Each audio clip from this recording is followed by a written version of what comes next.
I'd like to call the June 4th Davie County Commissioners meeting to order. This time, if you would join me in the invocation. Dear God, as we come before you this evening, we're so thankful to live in Davie County and to live in the United States. We're thankful for the opportunity for self-governance, and we're thankful for all the staff that is here this evening and all the members in the audience. We ask for your wisdom and discernment this evening during the business of this board. In your name, amen.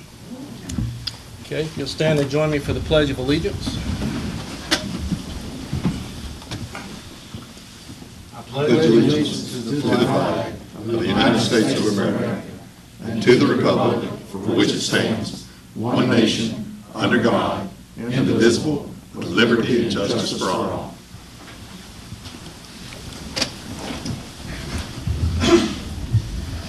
Appreciate everyone coming out this evening. You will notice that we're absent Commissioner Wisecarver and Commissioner Jones. Commissioner Wisecarver is recuperating from some surgery, and Commissioner Jones is traveling, and so our thoughts are with them and wish them back next month. But we are down two, as you can see, but I would affirm that we have a quorum to conduct the business of tonight's agenda. So at this time, I would entertain a motion to adopt the agenda. So moved. Second. Motion a second. All in favor? 3-0. Thank you. All right. Next, we go to the public comment period. Mr. Vogler. Mr. Chairman, there has been no one sign up for public comments tonight, so therefore we have no public comments. All right. Next, we have a couple presentations. The first one is a Swiftwater Rescue Award, and I would call on Mr. Dennis Hancock from the North Carolina Emergency Management to make that presentation. Thank you, Mr. Chairman, board members, everyone here. Before I make this presentation, I want to make a more important recognition, and that's all of these folks sitting here in uniforms, not just for what they do and what they've done and what they'll continue to do for Davie County, this state, but also for what their families do.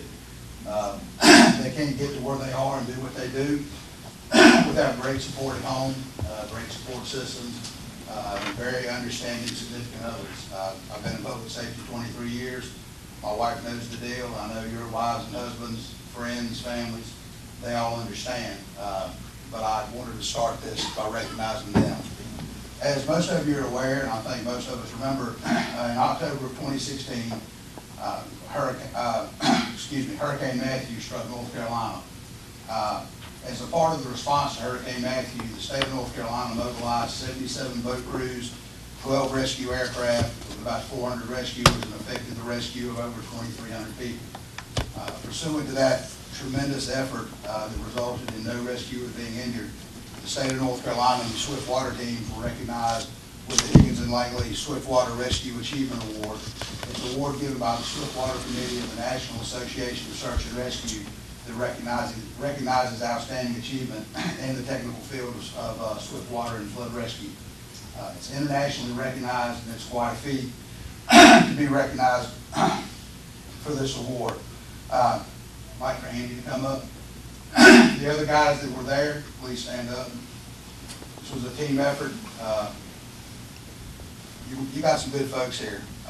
And I'll say that not only did they respond to Hurricane Matthew to 3 eastern counties and do a lot of good work, as recently as last week, I called on them to be on alert to respond to Western North Carolina, and when I put out the call, Davie County was the first to respond. So I appreciate their continued partnership and work and willing to help their neighbors, and I know they can't do that without y'all's support, so thank y'all as well. I just got a plaque recognizing the Swiftwater team housed at the rescue squad that just relays that the Higgins and Langley Award was conferred in part on Davie County, along with the other teams that participated as a response partner with North Carolina State Emergency Response Team during the Hurricane Matthew response. In addition to the statistics I initially relayed, 50 of the state's 100 counties were eventually declared federal disaster areas, and the flooding we experienced in Matthew surpassed what we experienced in the floods that were associated with Hurricane Floyd in 1999. So when somebody says, how much water did we have, the best thing I can say is a lot. More than anybody had seen in quite some time. I don't know how far back we'd have to go to find that level of flooding in this state. It's certainly been the most significant flood that we've had since I've been in public safety. Thank you for everything you did do. Also pursuant to the efforts in Hurricane Matthew, and Hurricane Julian that got the state recognized as a Higgins and Langley Award recipient. On October the 6th of 2017, Governor Cooper declared Search and Rescue Day in the state of North Carolina, and I've just got a copy of that proclamation for the squad, so you can put that up there as well. Appreciate it. And again, thank y'all. I know that what y'all do starts with a lot of support at home, a lot of hours of training. I hope that you all spend many more hours training and explaining to your families why you've got to be away to train than I spend sending you down somewhere to do rescues. But it's very comforting to know that folks like y'all exist in this state and that we can count on you, both here in Davie County and, anywhere in the state, and quite honestly, anywhere in the country. So, thank y'all. Thank you. Gentlemen, if you don't mind, we'd love to get a picture of everybody up front. I don't know, Andy got a face made for me. You sure about that?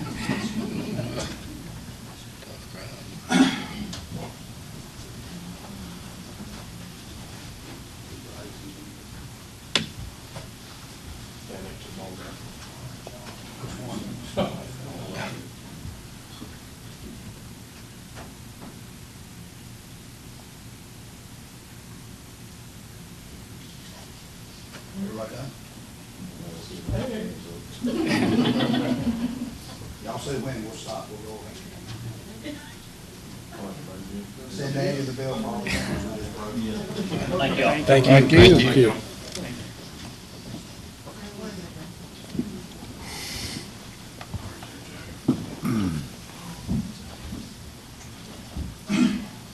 All right, thank you, guys. Well-deserved award. Appreciate all you do and did, so.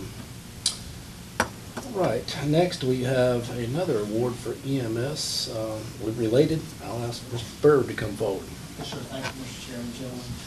One thing to add on to the Higgins Award, had one member that couldn't be here tonight. Jerry Myers was the fourth person on that rescue team, so we want to make sure we recognize him also. Thank you for having us here tonight. We're glad to be able to speak to you. When EMS is operating, it's great to have a good EMS service, but we also have to have good relationships with our hospitals. When it comes to having a relationship with Baptist Hospital, I've got a lady here that's a big help to us. Her name's Amy Craver. If there's a cardiac program, a giveaway, a promotion, and education that we can go to, Amy helps us get to it.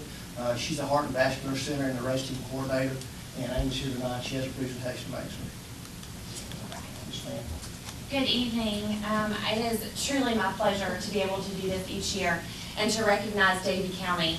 The award I have tonight is the highest level that can be achieved by the American Heart Association and Mission Lifeline on care of cardiovascular and heart attack patients, specifically those with a STEMI, which is the most severe form of heart attack.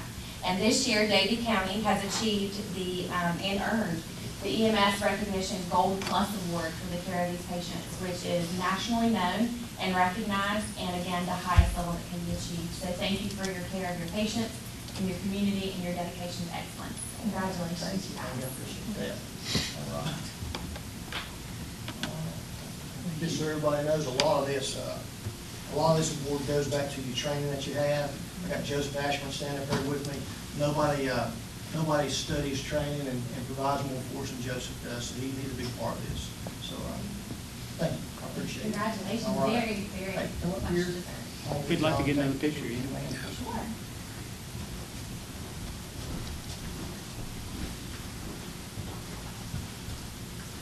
I'm about the middle now. Oh, Now, that's this way, good. sir. All right. 1, 2, 3. Oh, hang on there, John. We got the crowd here to stay to see it. Right?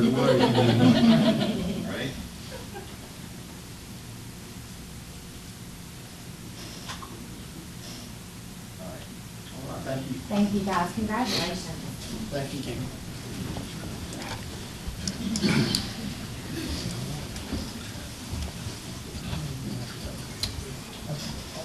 Right, next we have a couple public hearings on the agenda. The first one is a zoning text amendment, and I'll call Mr. Meadwell.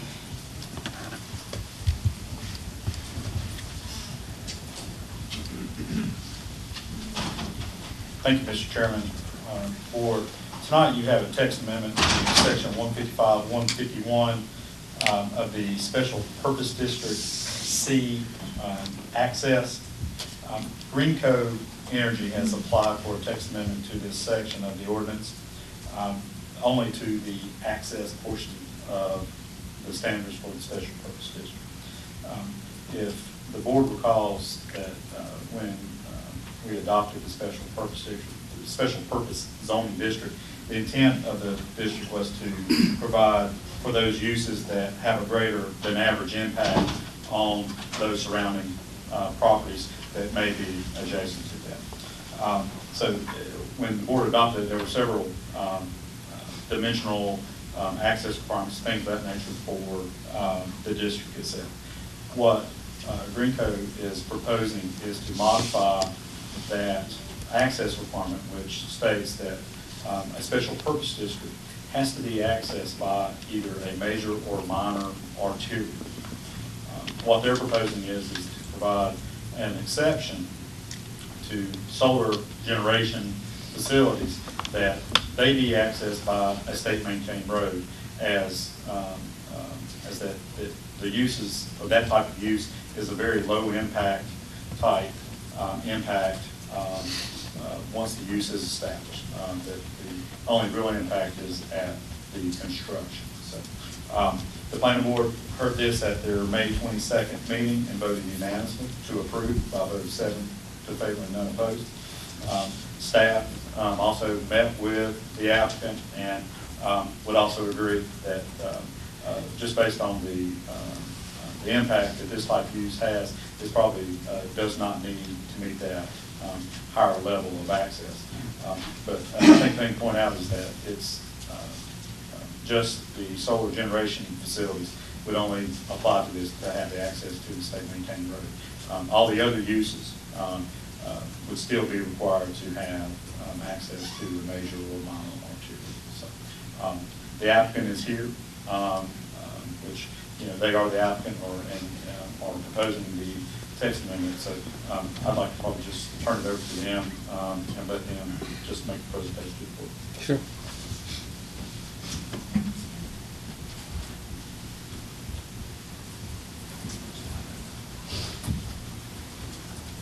Good evening, Mr. Chair, board members. I'm going to set up just a little picture to give you a little background in case you have any questions about where the site is and how we come to this issue. We're not here for, later we'll be before you all on a rezoning. This is a precursor to a rezoning.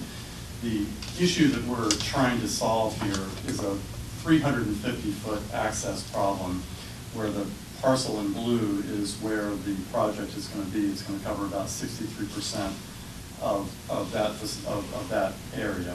And for the record, could you introduce yourself to the board? I'm sorry, I'm Brad Reisinger on behalf of Pringo. I'm with Smithmore Leatherwood from Raleigh, North Carolina. Thank you. The staff has been very cooperative and creative with us in trying to find a solution for the problem. The access is at the, as you see on the thing, is at the southwestern corner of the property, and it's about 350 feet on Potts Road down to 801. And Potts is not a major or minor arterial. And so staff suggested and worked with us on a text amendment that would solve the problem as to very minor impact uses such as solar farms in this kind of district. Right now, this is a piece of property that's zoned RA. We'll be back before you later to try to convince you to rezone it to a special purpose district. The zoning text amendment that's before you is a precursor to that activity so that the access for the property is ironed out before we're before you asking for a rezoning of the property. All of your legislative tools that you've decided upon as a county will still be available to you with regard to the reasons that you set up a special purpose district. There's one category of the criteria for the reasons that you set up that kind of district that's at issue here, and that's heavier than normal traffic impact from a use in a special purpose district. And so you could have uses where you have trucks coming and going on a daily basis, moving materials in and out of particular heavy industrial uses that might be in a special purpose district. A solar use is a very low impact use. On average, you're talking 1 to 2 vehicle trips per month to check on the facility in and out. That's much less than a residential structure would have on a daily basis. If you put a residential structure smack in the middle of that parcel, it would have much more traffic in and out. The traffic that's in and out on the solar uses is not commercial or industrial traffic. It's a person in a car or pickup going in, checking monitoring the activity on the site. And so the reasons that in a special purpose district, the legislative reasons that you want a connection to a major or minor arterial are not here. And in making a zoning text amendment for this use here, you would still have at your disposal all of the legislative criteria and that you have in the special purpose district. And I think it's fair to say that it's not a zoning text amendment that would come back to bite you on other uses. You still have that full panoply of resources in the ordinance available to you for exactly those kinds of uses that are heavier impact than normal. This is a site that doesn't generate noise, odor, vibration, glare. It doesn't have an environmental impact. It doesn't have a health and safety impact. And it doesn't have the traffic impact that connection for a major or minor arterial is designed for. So we respectfully request that you endorse the solution that staff has worked on with us cooperatively. We believe it would solve the problem here. It would not create a repeatable problem with regard to other uses that you would like to have or that you would like to classify or have classified in the ordinance in the special purpose district. I also have Christy Dalcourt and Carl Seavinger here, representatives of the company. If you have any specific questions about the project that you might want to ask before we get to you on the rezoning. But we think it's a clean solution, cooperatively reached with staff, and we respectfully ask for your support and be delighted to answer any questions that you have. Okay, thank you. Yes, sir. I have one question. Do we have access for emergency vehicles to get in there? It's a requirement of your ordinance, and there is built-in access for emergency vehicles in the plan. Our only access point would be at the southwestern corner, but we're absolutely required and have made provisions for access of emergency vehicles to the site. Okay. Just want to make sure we had that. So the 350-foot street would be ribbon paving, dirt road, what would it be? It's on, the 350 is on Potts, Which is already paved. the state maintained road that extends down to 801 So from the it just bottom, goes to that. from the southwestern corner of the property, Mr. Chair. Okay. Can What's show the, some additional detail here, if you'd like. This is a site map, so in terms of emergency access, you do have an access road down here. You have a 3-point turn available to emergency vehicles, and we'll be talking about access to the site with the emergency crews as well. So making sure that they have access to the site and know who to contact in case of emergency. what's the anticipated life of solar farm before you have to go in and replace? If it'd be okay, I'd like to ask one of the company representatives to speak to that, if that's okay. Sure. So it's 30 years generally is what we expect out of it. So our company is actually purchasing the parcels, so we will be helping it. To get back to the question about emergency services, I want to make sure that you understood too that we will be in compliance with North Carolina Department of Transportation. So we will have to apply for a driveway permit as well to get access to the site. And the county also has thought about decommissioning issues in a pretty thoughtful way as you look around the state. And any solar developer would have to comply with all of the decommissioning provisions in your ordinance, forward-looking, down the road.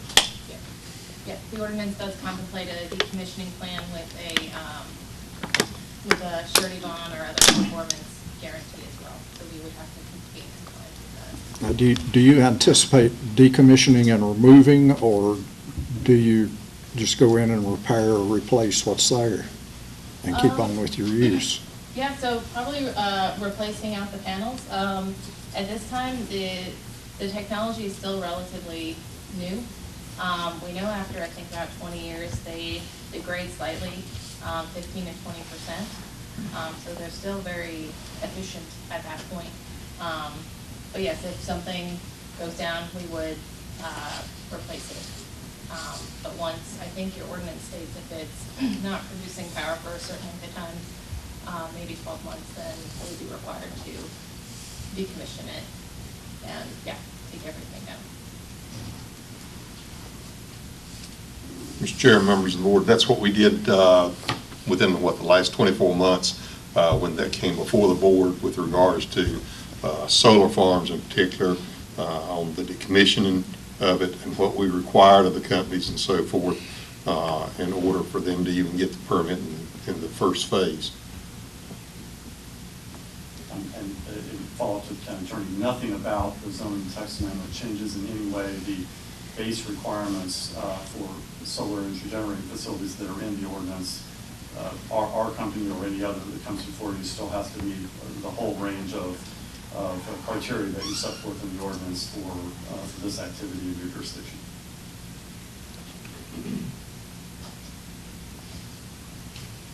Any other questions for council or representatives from the company? Thank you. Thank you very much. Appreciate your time. Thank you. Thank you.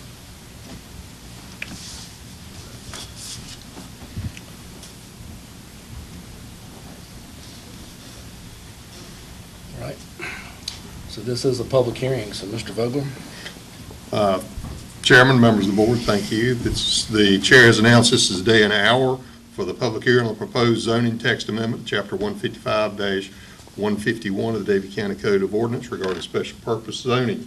There has been due notice given pursuant to the requirements of Article 20B of Chapter 153A of the North Carolina General Statutes, and also pursuant to Section 155-251 of the Davie County Code of Ordinance. There's been due publication of the notice of the public hearing in a newspaper of general circulation in Davie County as required, and the clerk to the board has attached affidavit showing its publication in said paper on a date at least 10 days prior to the date of this hearing today. I would ask anyone who wished to comment at this public hearing, come forward to the podium over there, state your full name for the board, and then comment on the proposal.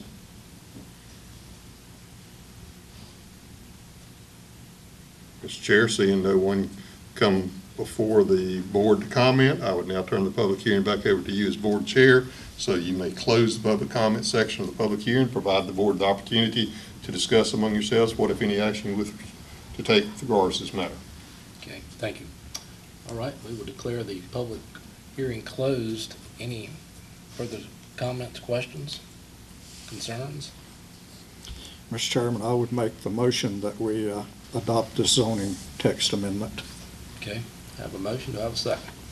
Second. Okay, any further discussion? Seeing none, all in favor, raise your hand. That is approved 3-0. Thank you. All right, next we have a second public hearing, and it's on the budget ordinance, and I will call on Mr. Eller.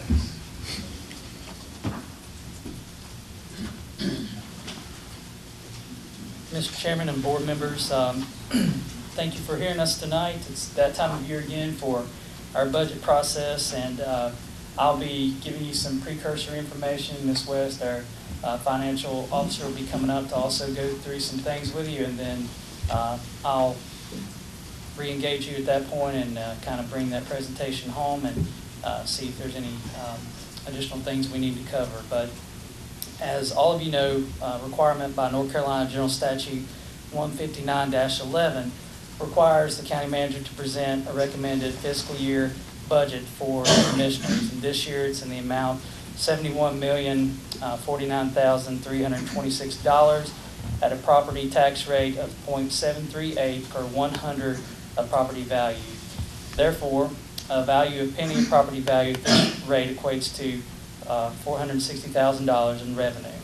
We maintain the 4-cent countywide fire tax, and this budget is now balanced and prepared in accordance with the Local Government Budget and Fiscal Control Act, and the tax levy for the current fiscal year and the growth factor since the last general reappraisal was 1.68%. We also have coming up a part from the new high school tax increase that occurred over the past few years. We have an additional 1 cent that's coming up for the new county park that was voted on by the citizens of this county. Otherwise, the county has not increased the property tax rate for operations. As many of you know, there's also another 0.25% sales tax that could be levied as an alternative in the future to avoid future property tax increases, for which we can consider at that time, if need be. The county's maintained our positive bond rating of AA2 by Moody's Investors and AA by Standard & Poor's. This ranking is as high as only urban counties are typically ranked due to their growth and base. For Davie County, we've achieved a very high bond rating for our size. Our ratings show that we're very competitive in the Piedmont Triad in this region and always have a strong history of budget performance. As many of you know, the county relies on a very conservative budgeting philosophy. We balance our demands with the available revenue that we have. Also, we've adopted fiscal policies this past year to really help guide our work over the next few years as we make good, sound decisions based on data. And the Local Government Commission, the LGC, requires local governments to establish a general fund balance reserve of at least 8% or the equivalent of 1 month's worth of operating expenses. And one of the policies that the board has adopted is consistent with our mindset of fiscal sustainability, for which we require a fund balance reserve of 25%, more than triple that requirement. The county's also adopted other fiscal policies, as I mentioned. In addition to those, we'll talk about those shortly in the presentation. But we're also working on our new performance-based budgeting process to allow us to focus more on outcomes and using data to make good decisions. Our budget continues to invest in capital improvements, which citizens will see as a result of our facility space needs assessment that was conducted this year. We're using the results from that study to really help us with our capital improvement planning and prioritizing as we move forward. We've also looked forward to continue to invest in technology, streamline operations, and making sure we're minimizing our county expense. Our values and vision statement is important to us. Our vision statement notes that we'll be a vibrant, prosperous, and dynamic county, committed to building the sustainable future for generations to come, while celebrating our rural heritage and enhancing our quality of life. And our mission statement notes our desire to provide superior public service, offering all citizens the opportunity to improve their quality of life while enjoying the benefits of a safe, healthy, and vibrant county. I've been pleased to work with our staff this year and our department heads as we've gone through this process, but also on our strategic plan that we've engaged the community on. And this plan is truly going to serve as a compass for us as we go forward in the organization to make decisions and look to the future of Davie County. In addition to that, we also have to look at our growth and do that in a smart way. We have some things coming up this year that are very important to us. As people continue to invest in Davie County, companies or citizens wishing to relocate here, we need to make sure that we're focused on jobs that pay above our median income, but also while that growth is important for our county and community, it comes with a cost that we have to think about as we plan fiscal sustainability, because with that growth comes increasing demands for county services. Economic development is very strong, and we hope to only enhance those efforts over the next few months as we plan for future growth and infrastructure. I must say that as we look at a lot of the strategic planning that we're talking about now, not just the county strategic plan, but we're anticipating alignment with many other planning efforts that are occurring, as well as our long-range plans for land use, utilities, and also our economic development plan. All those things will be completed in this upcoming budget year. So now we're going to kind of dive into the fiscal pieces of that. Ms. West is going to come up and talk to you a little bit, and then I'll come back to the podium when she concludes.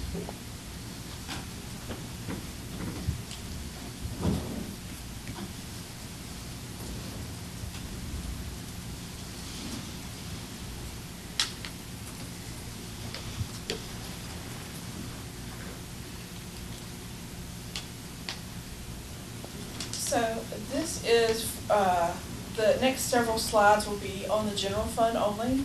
These are the revenues that we have budgeted by type. As you can see, we are projecting that 65% of the revenues come from property taxes. We have sales tax that is about 13.5% of the total. Intergovernmental will be federal and state funds, those grants that we get from federal and state, and charges for services are the next biggest revenue. As Mr. Eller said before, we are doing a strategic plan this year. We have divided the general fund into different focus areas. This slide shows the expenditures by focus areas, plus the debt service portion in the general fund. So we have business operations, safe and healthy community, quality of life and place, growth and infrastructure, and education, as well as debt service, which comprises about 13% of our expenditures in the general fund. We also have in our strategic plan and in the budget outcomes by focus area. So the next slides will be the breakdown by focus area, and the first one of those is business operations. And this includes the manager's office, technology solutions, the county attorney, the board, the finance office, and human resources, as well as our partners with economic development and travel and tourism. Our next focus area is growth and infrastructure. This includes the development services, a small bit for project management, tax administration and revaluation, register of deeds, and our outside partners with forestry, watershed, and soil and water. And for quality of life and place, this includes a public library, veteran services, recreation and parks, board of elections, the senior center, which is almost a third of this, and cooperative extension. For safe and healthy communities, this includes most of our new consolidated health and human services and public safety. So you can see the health department, domestic violence prevention, social services, the fire marshal, all the fire departments and rescue squad, communications and E911, pretrial release, and EMS, and the sheriff's office. And lastly, education. And for education, we are contributing to Davie County Schools $13.4 million.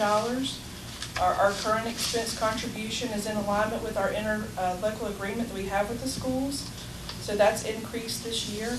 It has for the past several years, but we also contribute to the community college, which is known as the College of Davidson and Davie Counties, the Arts Council, and also Juvenile Crime Prevention Council. Public Utilities Fund is included in the Growth and Infrastructure Focus Area Group, and this is just how the expenditures break down for public utilities. So we have water operations, the water treatment plant, the Eastern Davie Sewer, the county sewer, and administration. Here is the section for the capital improvement plan.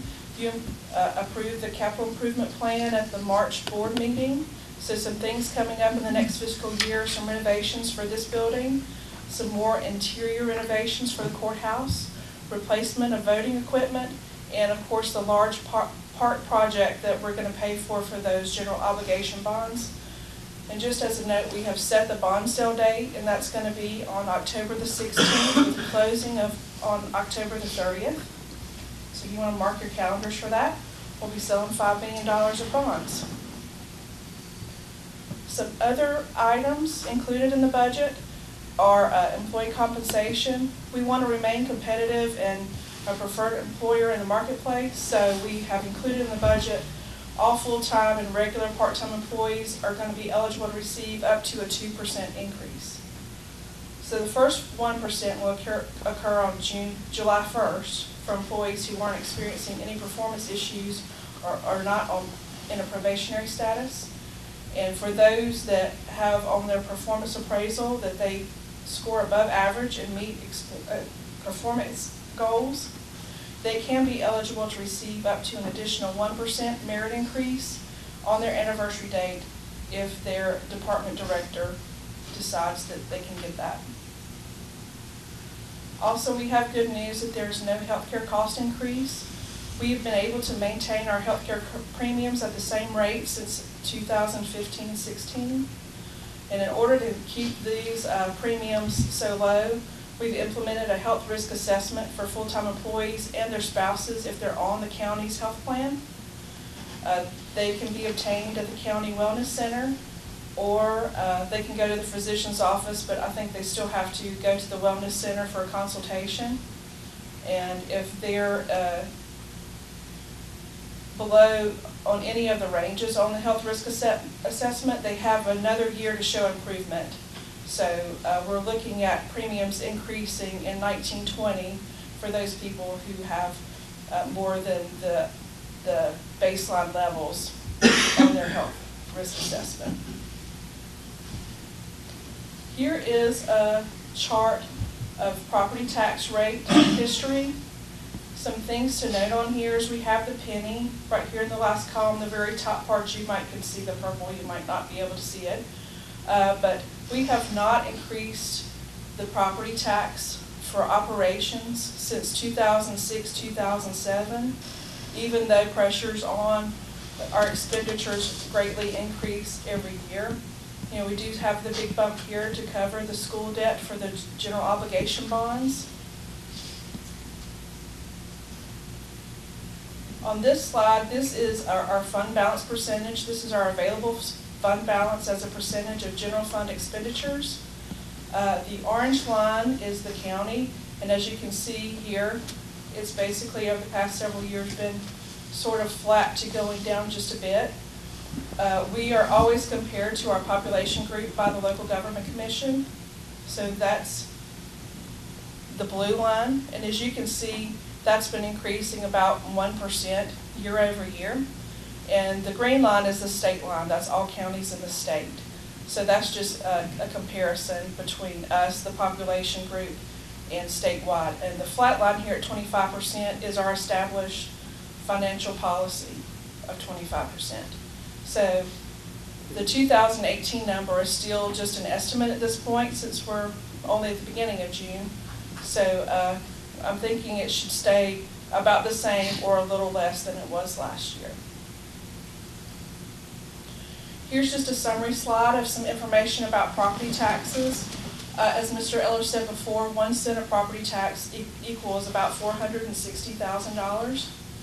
A penny as compared to a cent of sales tax gives us $2.8 million. The latest estimate from the Association of County Commissioners is if we were to implement the extra 0.25% sales tax is $817,533.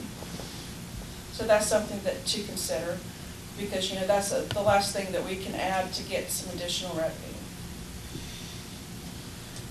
Here are a few slides about our fiscal policies. There's also an update to the fiscal policies on the consent agenda. The update is just to consolidate the general finance fiscal policies with the utilities policies all in one policy,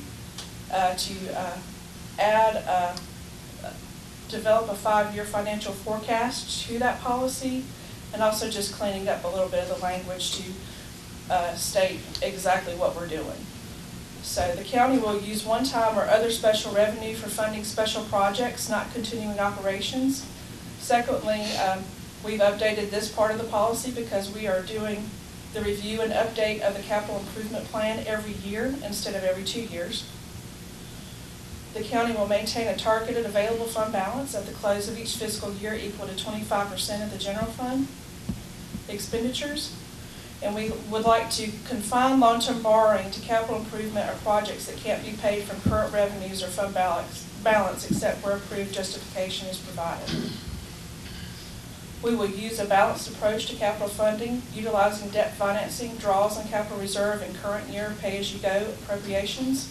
And one of the rules, I know that you've seen Mitch from Davenport do the presentations, so this is one of the policies that he always makes sure that we're up against is that the total minimum payout ratio of all debt will be 55% over a 10-year period.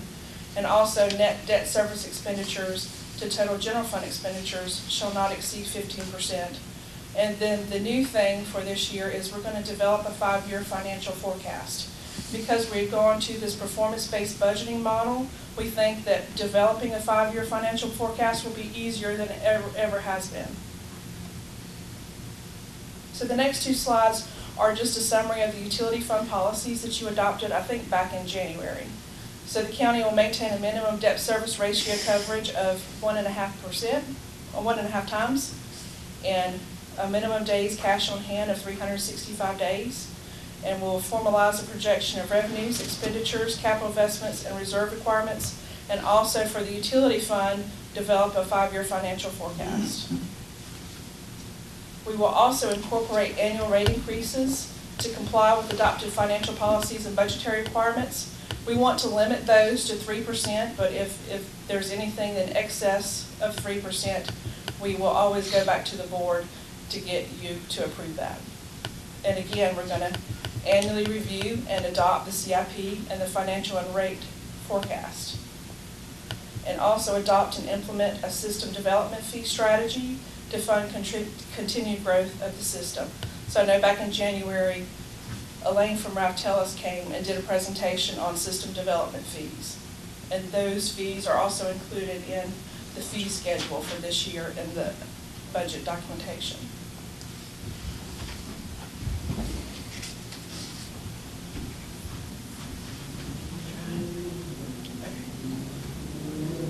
Thank you, Ms. West. So a few things to note. First of all, many of these things we talked about before, the capital improvement plan, the fiscal policies that we've already talked about. Just a few things to note as we kind of wrap this up here. We've noted the park project that's occurring. We've also noted the no additional increases that are going to happen as far as operations go. As it relates to any kind of increases there. We talk about also in this really preventing any large annual increases through these sound policies for water and the sewer rates, but also remaining competitive as an employer, the up to 2% increases that Ms. West mentioned. And also our Employee Health Center, we've gotten a lot of positive feedback for. I want to thank our partners at Public Health and otherwise for that. They've done a fabulous job of trying to not only get that up and running, but be a good resource for staff and their family as well. And then investing in staff development and training this year, particularly as it relates to the certifications involved for many of our staff to be competitive in the region. Then we're going to be implementing a market rate study cycle to make sure that we are competitive in the region to some of our peer groups as well. And as Ms. West talked about the premium increases, I can tell you, and in talking to other county managers, for us to be able to do that for as many years as we have is very much an important thing to note. So we're very proud of that. As we look at a few other items, I've mentioned already the plans that are in place that we're working on right now. I won't go over those again, but all those things align back to our strategic plan. We're also moving forward with many of the projects on the CIP list that she showed you, but even more importantly, a building staging plan that we're working on with facility services and Mr. Meadwell. One example that we're able to achieve with that is a spot for veteran services out at the Brock building, among many others that we're looking at as we free up space, working something else go. Really looking at our incentive structure that we will be talking with our partners at Economic Development and working with the board on as we go forward over the next year as well, and continuing to invest in our senior and veterans services and our outside agencies as it relates to our recreation and parks funding as well. Keep on our own way here. We also maintained in this budget funding for our cultural arts and tourism agencies, services to animal control, because obviously the Sheriff's Office took over a new spot with that shelter. They're doing a fabulous job there. We also know we got some changes in our elections department. General Assembly is still looking at some of those things as we speak regarding equipment replacement. And then continuing to decommission our vehicles that have reached end of life so we have good vehicles in the pool.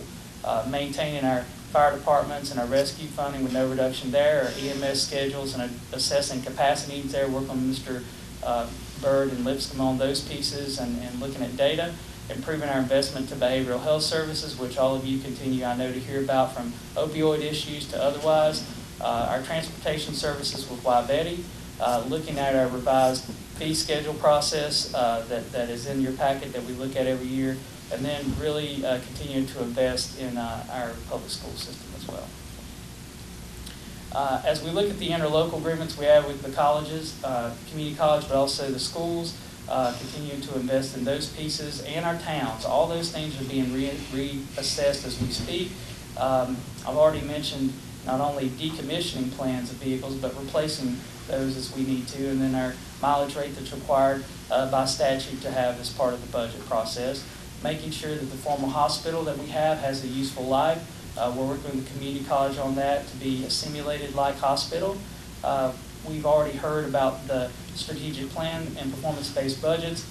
We've talked about the 5 focus areas involved with that you saw the slides show up on. And then also looking at our investment in environmental services as we think about the cooperative extension, the forestry, soil and water, watershed improvement. All those are important partners for us as we move forward. And then we were able this year, with your support and continuing next year, to reduce our comp time to really benefit our public safety folks by implementing overtime, and we've gotten really positive feedback on those things. So I know we've given you a lot of information tonight, but we wanted to see if there's anything further that you need or you have questions of Ms. West or myself.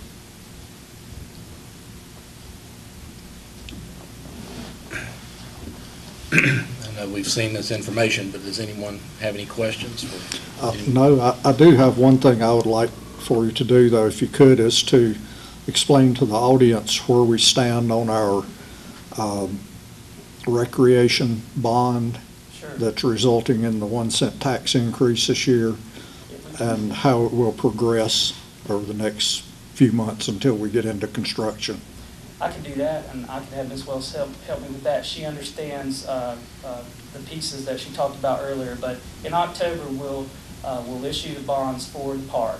As you know, Commissioner Poindexter, citizens voted as they voted on the school project to also renovate that former park. With that, during that vote was an additional penny that would be levied when it was time for those bonds to go into effect in the fiscal year, and that's what's happening.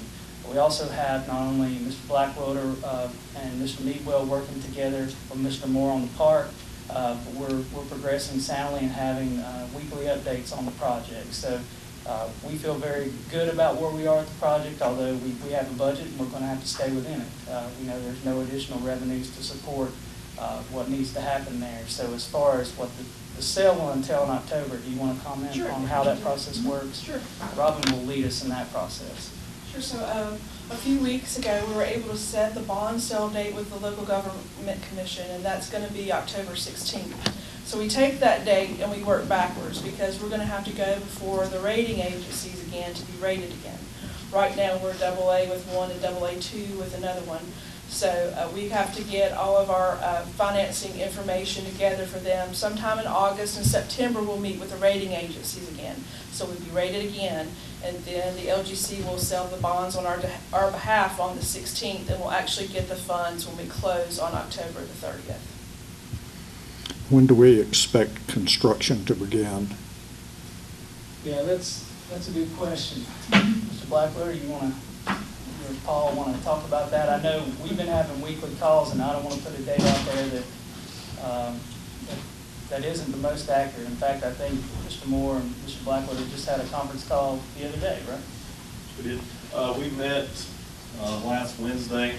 Like Mr. Eller said, we've had updates. We've got those set every other Wednesday with McAdams, construction manager at Risk Services and Davie Construction.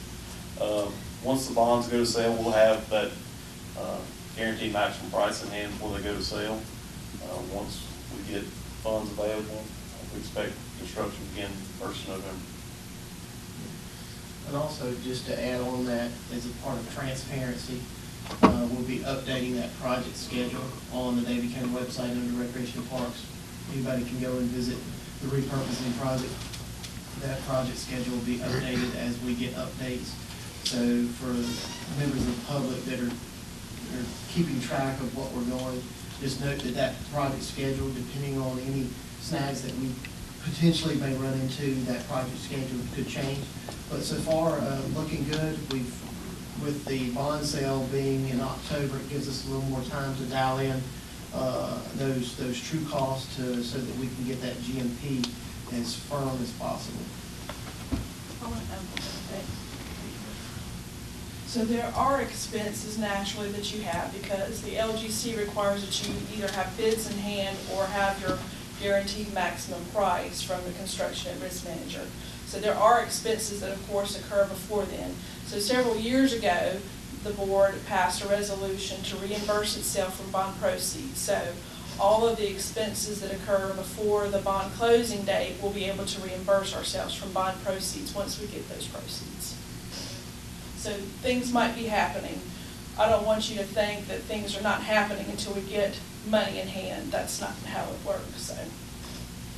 And we have worked with our financial consultants on all these pieces along the way, Commissioner Poindexter and others. So we know that once October hits, we'll be ready to go as far as the timeline being more accelerated. But we feel good about where the project is at this point, based on what the voters require for that additional penny.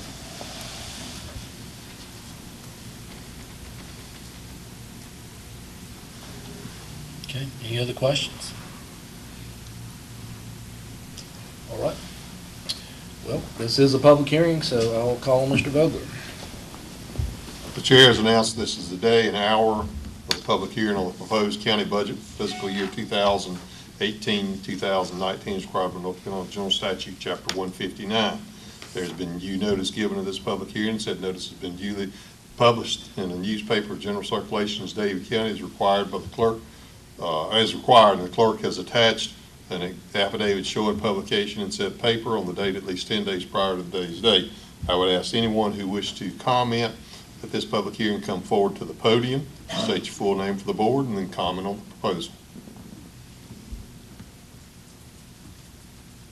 Mr. Chairman, seeing no one come forward to comment, I would now turn the public hearing back over to you as board chair so you may close the public comment section of the public hearing, provide the board the opportunity to discuss among yourselves what, if any, action you wish to take with regards to this budget.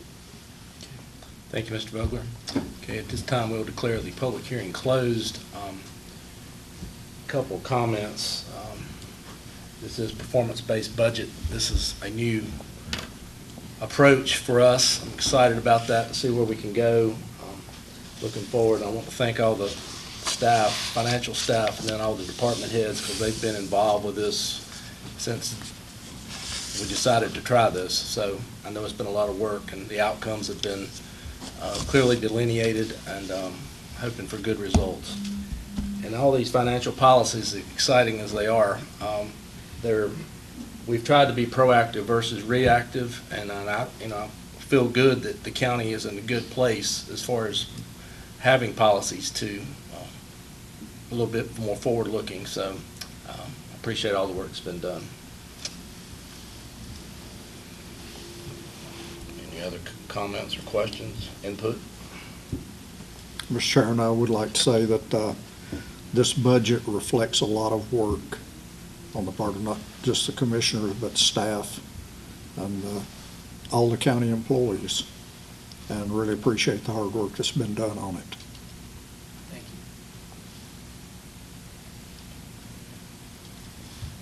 you. If you can't sleep at night, this is on our website. You can look at it, but if you don't have access to internet and you want to come by the county office, there is a hard copy there for your perusal if you're interested. So, any other comments? Seeing none, entertain a motion. Mr. Chairman, I would make a motion to adopt the budget as presented. Second. Motion and a second. Any further discussion? Seeing none, all in favor, raise your hand. The budget ordinance passes 3-0. Thank you for everyone on all your work. All right. Next, we will move to the consent agenda. Trust everyone's had a chance to look at that. Any comments or questions, concerns about any of that?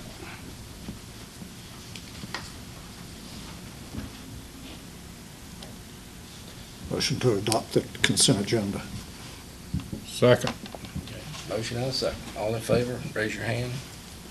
That passes 3-0. All right, next we move to the county manager's report. Mr. Eller. I've spoken enough tonight, but I want to thank all of our staff for all the great work they're doing, not only from the awards that were presented tonight, but the amount of work that went into this budget, as many of you have already said.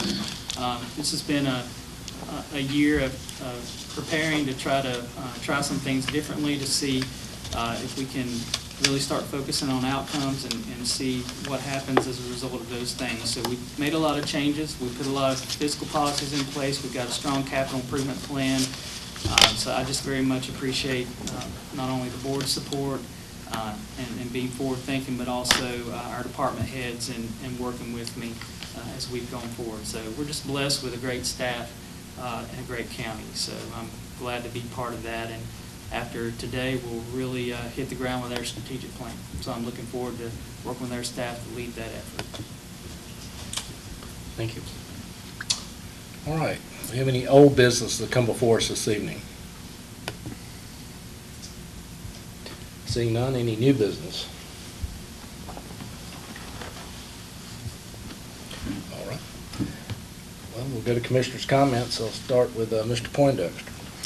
I'd just like to thank everybody for coming out tonight, showing an interest in what goes on in your county.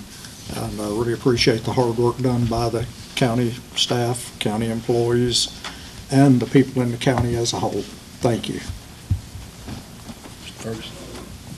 I would also like to thank everyone for coming out. And I know this is a boring meeting when you got to go through all these numbers, but that's what the budget's all about, and we have to do it once a year. So I think there has been a tremendous amount of work in this budget. There's been a lot of time spent by an awful lot of people, and hopefully we've got a good budget here. It's always a question.